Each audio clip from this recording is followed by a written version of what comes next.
Hello everyone, मैं हूं कोमल खत्री और इस वीडियो सीरीज में हम गवर्नमेंट स्कीम्स के बारे में डिस्कस करेंगे जो कि यूपीएससी सिविल सर्विसेज एग्जाम 2025 के लिए बहुत ही इम्पोर्टेंट हैं।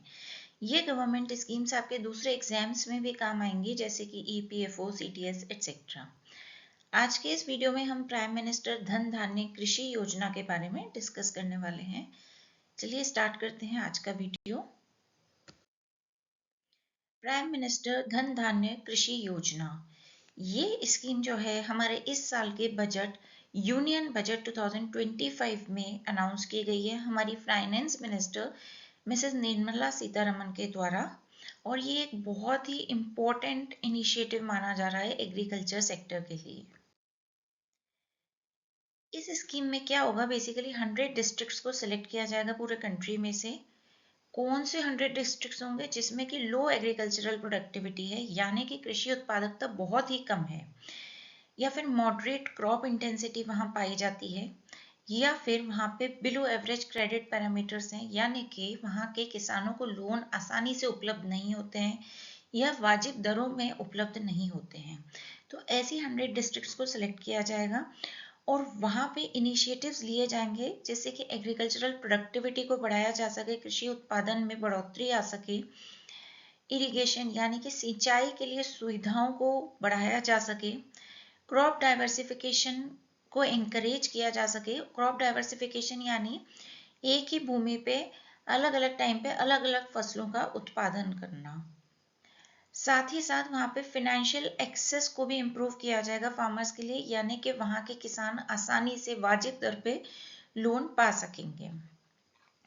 गवर्नमेंट का एक पिछला initiative aspirational districts programme successful हुआ था, उसी के फुट स्टेप्स पे ये योजना बनाई गई है। और यहाँ पे जो हमारे गवर्नमेंट का एक बहुत ही इम्पोर्टेंट गोल है कि रूरल प्रोस्पेरिटी को स्ट्रेंथन करना, यानी कि जो हमारे गांव हैं वो संपन्न रहें। बूस्टिंग फार्म इनकम्स, जो खेतों से कमाई हो रही है उसमें बढ़ोतरी हो, और हमारा जो फूड प्रोडक्शन है, जो हमारा उत्पादन है, उसमें सेल्फ सफिशिएंसी आ सके, इसके लिए ये स्कीम काम करेगी। और बेसिकली 100 डिस्ट्रिक्ट्स में रहने वाले जो 1.7 करोड़ फार्मर्स हैं, 170 लाख किसान हैं, वो इससे लाभान्वित होंगे।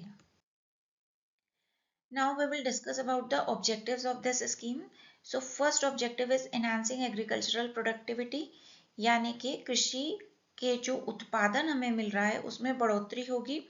ये कैसे होगी? मॉडर्न टेक्नोलॉजी को इम्प्लीमेंट किया जाएगा और लैंड का बेटर यूटिलाइजेशन कैसे किया जाता है इसके बारे में फार्मर्स को अवेयर किया जाएगा। Next point, promoting crop diversification.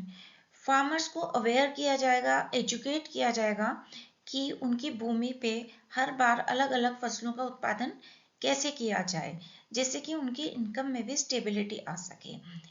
उनको ये भी समझाया जाएगा कि मार्केट में जिस टाइम पे जिस फसल की ज़्यादा डिमांड हो उसे उगाएं तो उनकी इनकम्स बेटर हो सकती हैं। साथ ही साथ क्रॉप डाइवर्सिफिकेशन से सबसे ज़्यादा फायदा ये होता है कि न्यूट्रिएंट्स रिप्लेनिश हो जाते हैं।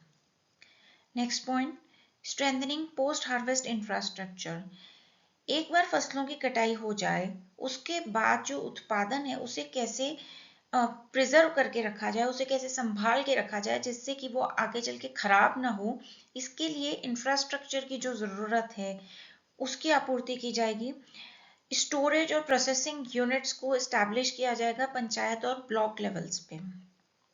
Next point, improving irrigation facilities. Irrigation infrastructure यानी कि सिंचाई के लिए जो सुविधाएं दी जा रही है किसानों को, उनको बेहतर बनाया जाएगा ताकि जो हमारे किसान हैं वो बारिश पे निर्भर ना रहें। बारिश अगर कम आती है या नहीं भी आती है तो भी उनकी फसल के उत्पादन में ज़्यादा फर्क ना पड़े। Facilitating credit access, long term और शॉर्ट टर्म दोनों ही तरह के लोन्स हमारे छोटे और मंझले किसानों को मिल सके वाजिब दरों पे, इसके लिए भी इनिशिएटिव्स लिए जाएंगे इस स्कीम में। अब बात करते हैं इसका इम्प्लीमेंटेशन कैसे किया जाएगा। तो सबसे पहले तो जो 100 डिस्ट्रिक्ट्स को सेलेक्ट किया जाएगा वो बात हमने ऑलरेडी डिस्कस कर ली है कि 100 डिस्ट्रिक्ट्स ऐसे होने चाहिए जो लो एग्रीकल्चरल प्रोडक्टिविटी हो, जिनमें मॉडरेट क्रॉप इंटेंसिटी हो, और लिमिटेड क्रेडिट एक्सेस हो। अब यहाँ पे ये है कि जो ministry of agriculture and farmers welfare है वो नाबार्ड और डिपार्टमेंट ऑफ फाइनेंशियल सर्विसेज के साथ मिलकर इन डिस्ट्रिक्ट्स का आइडेंटिफिकेशन करेगी। ये जो हमारी स्कीम है प्रधानमंत्री धन धान्य कृषि योजना, इसके लिए अलग से बजट एलोकेट नहीं हुआ है हमारी गवर्नमेंट के थ्रू। और इसके लिए क्या होगा कि ministry of agriculture and farmers welfare और ministry of fisheries animal husbandry and dairying, इन दोनों मिनिस्ट्रीज के अंडर जो जो भी स्कीम्स आ रही हैं, जो जो भी स्कीम्स प्रेजेंटली चल रही हैं, उनके कन्वर्जेंस से ही इस स्कीम में फंड दिया जाएगा। अब ये बात करते हैं कि इस स्कीम के अंडर और क्या क्या एडिशनल मेजर्स लिए गए हमारी गवर्नमेंट के थ्रू। तो सबसे पहला rural prosperity and resilience programme. इस प्रोग्राम में बेसिकली क्या होगा कि हमारे जो गांव हैं वहाँ पे जो कृषि में यूथ लगे हुए हैं उनके अंडर एम्प्लॉयमेंट के इशू को एड्रेस किया जाएगा।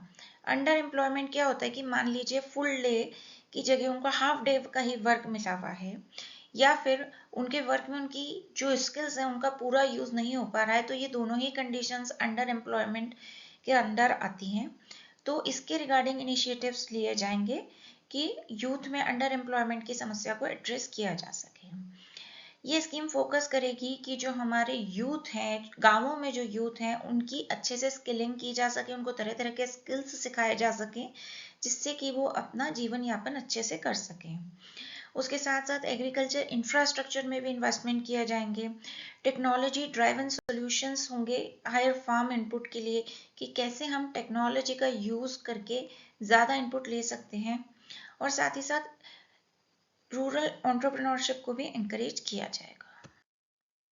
नेक्स्ट मेजर जो लिया जाएगा इस स्कीम के अंडर वो है आत्मनिर्भरता इन पल्सेस। बेसिकली ये एक 6 साल का मिशन है जिसमें जो हमारी दालें होती हैं, पल्सेस होते हैं जैसे तूर, उड़द, मसूर, उसमें हम लोग सेल्फ सफिशिएंसी पा सकें। इसके लिए क्या होगा कि क्या क्या स्ट्रेटजीज यूज की जाएंगी। सबसे पहला है डेवलपिंग क्लाइमेट रेजिलिएंट सीड्स। ऐसे बीज बनाए जाएंगे, ऐसे बीजों का उत्पादन किया जाएगा जो मौसम से ज़्यादा प्रभावित ना होते हों। फिर है enhancing protein content in pulses. जो हमारी दालें हैं उसमें प्रोटीन की मात्रा बढ़ाई जाएगी। Ensuring procurement and remunerative prices. जो हमारे किसान हैं उनसे जो फसलों का प्रोक्योरमेंट हो रहा है उसका उनको वाजिब दाम मिल सके, ये भी इंश्योर किया जाएगा। नेक्स्ट जो मेजर आएगा वो है comprehensive programme for fruits and vegetables. इसमें बेसिकली क्या होगा, सब्जी और फल के ज़्यादा और ज़्यादा अच्छे उत्पादन के लिए इनिशिएटिव्स लिए जाएंगे। श्री अन्न यानी मिलेट्स के ऊपर भी बहुत फोकस किया जाएगा। और यहाँ पे जो फार्मर प्रोड्यूसर ऑर्गेनाइजेशन से कोऑपरेटिव्स हैं वो एक बहुत ही महत्वपूर्ण भूमिका निभाने वाले हैं। इसके साथ साथ ग्रामीण credit score for financial inclusion. Public sector bank जो है वो एक ग्रामीण क्रेडिट स्कोर इंट्रोड्यूस करेंगे। और इसमें बेसिकली क्या होगा, सेल्फ हेल्प ग्रुप के जो मेंबर्स हैं या फिर रूरल फार्मर्स हैं वो आसानी से लोन पा सकेंगे। अब हम बात करते हैं जो हमारी योजना है प्रधानमंत्री धन धान्य कृषि योजना, इसका क्या इम्पैक्ट पड़ेगा। तो सबसे पहले बूस्टिंग एग्रीकल्चरल ग्रोथ, कृषि उत्पादकता में बढ़ोतरी होगी। क्रॉप मैनेजमेंट के लिए कैसे क्रॉप्स का अच्छे से मैनेजमेंट किया जाए, कैसे प्रॉपर इरिगेशन किया जाए, इसके लिए फार्मर्स को अवेयर किया जाएगा जिससे वो ज़्यादा नॉलेजेबल होंगे। और साथ ही साथ डाइवर्सिफाइड क्रॉपिंग पैटर्न्स को भी एंकरेज किया जाएगा। Next point, strengthening rural infrastructure. Post harvest storage units बनाई जाएंगे जिससे कि कटाई के बाद जो हमारी फसलें हैं वो खराब ना हो, अच्छे से स्टोर होकर रह सकें। उनके लिए प्रोसेसिंग सेंटर्स बनाए जाएंगे। Cold storage supply chain systems में भी एनहांसमेंट किया जाएगा। Next point, financial empowerment for farmers. जो हमारे स्मॉल एंड मार्जिनल फार्मर्स हैं उनको आसानी से लोन मिल सके, वाजिब दरों पे लोन मिल सके, ये इंश्योर किया जाएगा। और ग्रामीण क्रेडिट स्कोर सिस्टम के द्वारा बेटर फाइनेंशियल प्लानिंग में भी मदद की जाएगी। उसके बाद है एम्प्लॉयमेंट एंड रूरल लाइवलीहुड्स। जो हमारे गांवों में यूथ हैं उनके लिए नई नई अपॉर्चुनिटीज़ डेवलप की जाएंगी, जिससे कि वो एग्रीकल्चर सेक्टर या फूड प्रोसेसिंग सेक्टर किसी भी सेक्टर में लगे तो उनके पोटेंशियल का भी फुल यूटिलाइजेशन हो, उनको एक स्टेबल इनकम भी मिल सके और उन साथ ही साथ उनका शहरों की तरफ माइग्रेशन भी कम हो, क्योंकि अगर गांवों में ही उन्हें प्रॉपर अपॉर्चुनिटीज़ मिलेंगी तो वो शहर की तरफ माइग्रेट होना नहीं चाहेंगे। अब बात करते हैं कि इस स्कीम के इम्प्लीमेंटेशन में क्या क्या चैलेंजेस आ सकते हैं, क्या क्या चुनौतियां आ सकती हैं। तो सबसे पहला तो ये है कि क्योंकि इस स्कीम के लिए अलग से फंड एलोकेट नहीं किया जाएगा, इसलिए इसके लिए टाइम से फंड्स अरेंज होना भी एक चैलेंजिंग टास्क हो सकता है। साथ ही साथ हमारे गांवों में जो इंफ्रास्ट्रक्चर गैप है वो बहुत ज़्यादा है, प्रॉपर स्टोरेज फैसिलिटीज़ नहीं है, प्रॉपर इरिगेशन सिस्टम्स नहीं है, और फार्मर्स को अवेयर करना भी बहुत ज़रूरी है, ये भी एक बहुत चैलेंजिंग टास्क है। फार्मर्स अवेयर होंगे, एजुकेट होंगे, तभी वो इस स्कीम का अच्छे से इम्प्लीमेंटेशन होने देंगे और इसका फ़ायदा उठा पाएंगे।